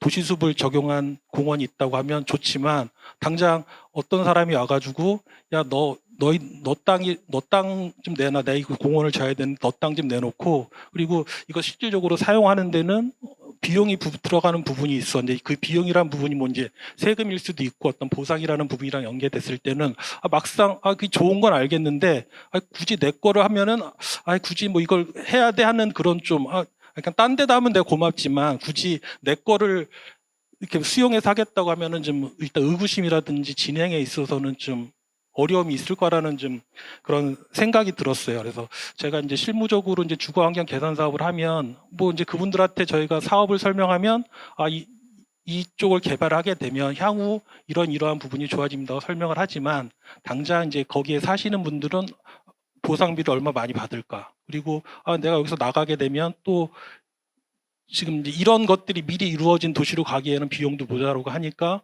그런 불편함 그리고 이런 것들 때문에 사실은 그 업무를 진행하는데 되게 어려움을 많이 겪었거든요. 그래서 실질적으로 지금 이런 되게 좋은 환경의 미래의 도시인 거죠. 근데 이거를 빨리 보기 위해서는 사실 저희는 다 기술자니까 어느 정도 듣기만 해도 그래 이게 되게 좋은 거고 이제 금방 이게 미래지향적으로 가야 될 도시라고 인정을 하지만 원도심이나 이런 쪽에 사시는 분들은 좀 나이 드신 분들도 많고 이런데 어떤 공감대를 형성할 수 있는 부분들이 많이 부족하니까 이것들을 빨리 실현하기 위해서는 어떤 뭐 지금 요즘 뭐 도시공사에서도 뭐 도시재생 뭐 전문가들을 키우고들 있으니까 당장 뭐 그 현장을 실현하기 위해서 찾아뵈는 것보다는 주기적으로 어떤 그 도시재생 전문가들이나 이런 사람들의 교육을 통해서 이 필요성에 대한 부분을 공감대를 빨리 가질 수 있다면 지금 말씀하신 이런 부분들이 인천시에 대한 어떤 그 미래 도시로서 더 빨리 정착할 수 있다는 그런 생각을 했습니다. 이상입니다. 예, 오재곤 부장님께서는 또 직접 시행자 입장, 또 실무적 입장, 현장에서 입장을 생각했을 때 앞으로 개발 사업이나 정비 사업에서 어떻게 해나가야 될지에 대해서 또 의견을 주신 것 같습니다. 이렇게 세 분이 좀 각각 특성 있는 이렇게 토론을 해주셔가지고 토론의 오늘 세미나의 의미가 더 커진 것 같고요. 끝으로 정리하자면 저는 이제 개인적으로 고대 이건원 교수님께서 10년 이상 그 저탄소, 탄소 저감, 녹색 도시 쪽 연구를 하신 걸 알고 있었습니다. 그런데 구체적으로 어떤 걸 하는지 오늘 얘기를 통해서 직접 들으니까 이게 그 정말 도시 스케일에서도 이게 가능하구나. 저는 이걸 상당히 좀 놀랐던 기억이 나고요. 두 번째로 김은희 부장님께서 IH에서 도시숲을 새롭게 정의하고 그 개념에 따라서 식재 모델을 구축한 검단 신도시의 사례를 통해서 앞으로 IH가 고민하고자 하는 에너지 저감 효과, 에너지 저감, 탄소 저감의 어떤 효과에 대해서 실질적으로 살펴볼 수 있는 계기가 된 것 같습니다. 오늘 이 토론을 이 정도 해서 자리를 마치도록 하겠고요. 모두 참석해주신 발제자와 토론자분들께 모두 깊은 감사를 드리겠습니다. 오늘 행사는 여기서 마치도록 하겠습니다. 수고하셨습니다.